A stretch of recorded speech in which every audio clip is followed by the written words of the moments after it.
friends, guess what Neca has coerced me into blowing more of my money on today? It's a brand new Aliens Genocide 2-pack.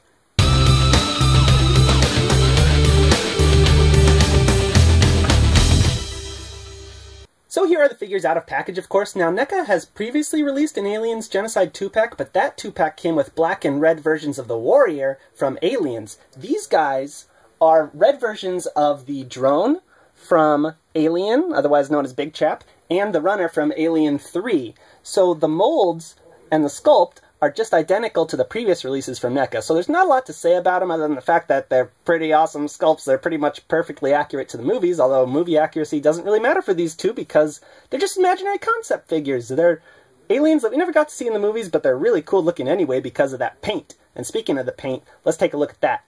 Starting with the paint on the drone, the figure is cast in red plastic, and the dome on the head is still transparent, but strangely it transitions to black with an airbrushing effect instead of red. I mean, the original drone, it transitions to black because the rest of the body's black, so that's what they're transitioning into. I feel like this should have been red, but I mean, you can't fault Neca for that because it's just a concept figure, and it still looks pretty great. Then moving on to the body, there's a black wash all over that really helps bring out the details. I especially like how it applies to the grill and the legs and the arms and stuff, but I feel like it's a little uneven. Like, if we look up close at the ribs, there's this splotch of black right there that's just really, really dark, and then it transitions to bright red, and it's like, that's not as good as the rest of the figure. And on the thighs, this inner thigh has black wash all over it, and this one is pretty plain.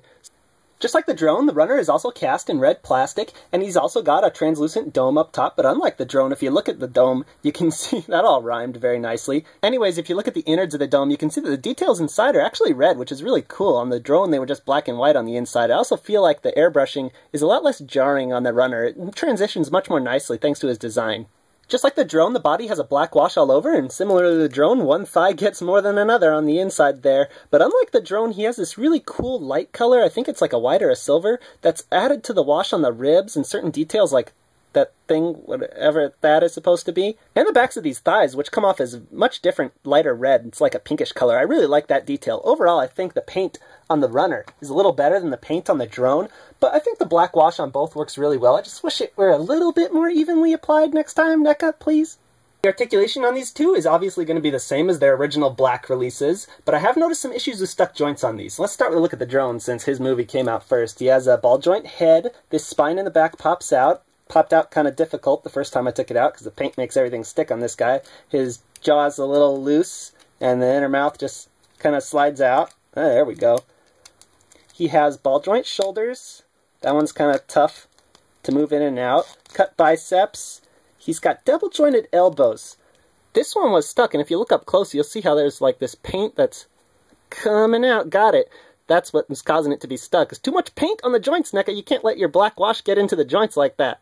Moving on, he has hinge and swivel wrists, diaphragm joint, ball joint hips, double knees, ball joint ankles, cut toes, a bendy tail, but no swivel at the base of the bendy tail. The runner alien has some similar issues with stuck joints. If we start with a look at his ball joint head, it's pretty good. His jaw's a lot tighter than the one on the drone. I like that. Inner mouth also comes out, obviously. And seems like a lot smaller than the drone's inner mouth. Whatever.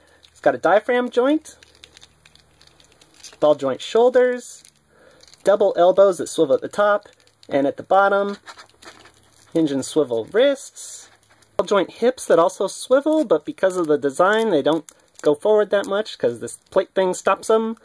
Double knees, and both the knees have stuck parts on mine. The upper part is stuck so it only bends at the bottom on that knee, and the lower part is stuck so it only bends at the top on that knee. Tops of his digit grade legs, this joint is totally stuck on the left leg, but it hinges and swivels on the right. Ankles hinge and swivel. The tail's on a bendy wire, and it swivels. Both figures have excellent articulation. You just got to watch out for those stuck joints, because Neca, I think, got overzealous with the paint wash and put too much in the joints this time. Here are the figures in the packaging. It's like a normal clamshell, except it's just double the width, and it's got a Toys R Us exclusive sticker right there, and concept figures sticker right there, because in the Genocide comic book, I guess all the red aliens were warriors, and so Neca kind of made these guys up. Although it doesn't take much imagination just to paint them red.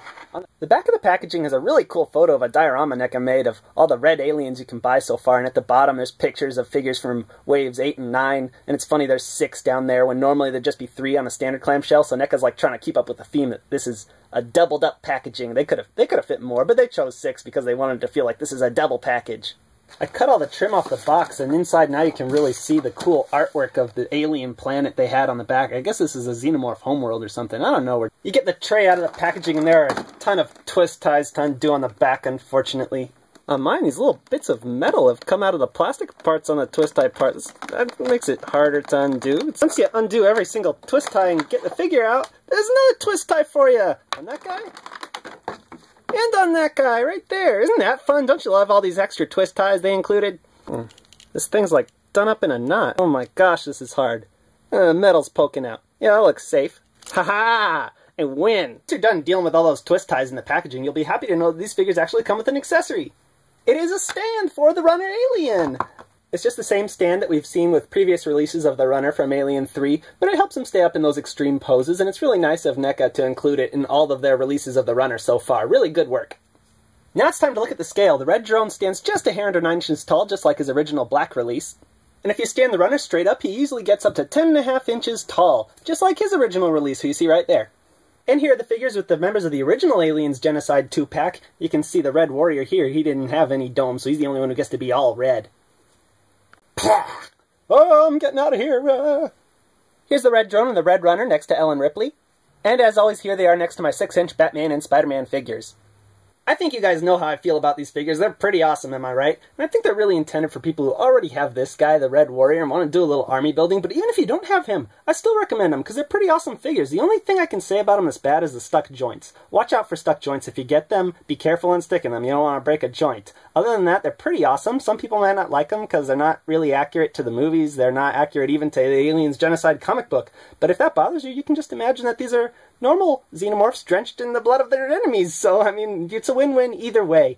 Peace out, YouTube.